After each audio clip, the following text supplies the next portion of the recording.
আসসালামু আলাইকুম প্রিয় খামারি ভাই ও বন্ধুরা, আপনারা যে যেখান থেকে আমার এই ভিডিওটি দেখতে পারতেছেন, আমি সবাইকে জানাই ঘাস টিভি বাংলা চ্যানেলের পক্ষ থেকে আন্তরিক শুভেচ্ছা এবং অভিনন্দন। এই যে আমার সামনে যে ঘাসটা দেখতে পারতেছেন, এটা হচ্ছে সেই ঘাসের কাটিং, ইন্দোনেশিয়ান স্মার্ট নেপিয়ার ঘাসের কাটিং।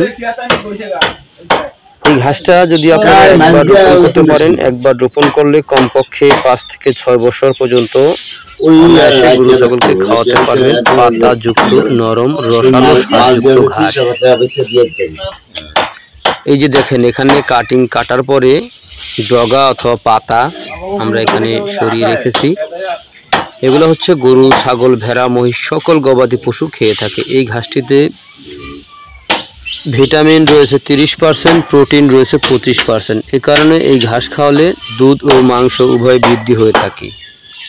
তো আপনারা যদি গরু ছাগলের খামার করতে চান, তাহলে পাতাযুক্ত নরম ও রসালো স্বাদযুক্ত ঘাস যদি আপনারা চাষ করেন, তাহলে খুব সহজে আপনার খামারে সফলতা অর্জন করতে পারবেন। পাতাযুক্ত নরম ঘাস, এই ঘাস গরু ছাগলকে খাওয়াতে কোনো প্রকার মেশিনের প্রয়োজন হয় না। তো আপনারা যে যেখান থেকে আমার এই ভিডিওটি দেখতে পারতেছেন, যদি আপনাদের কাছে আমার ভিডিওটি ভালো লেগে থাকে, তাহলে আমার চ্যানেলটিকে সাবস্ক্রাইব করবেন। পরবর্তী ভিডিওগুলো দেখার আমন্ত্রণ রইল। সকলে ভালো থাকবেন। আল্লাহ হাফেজ।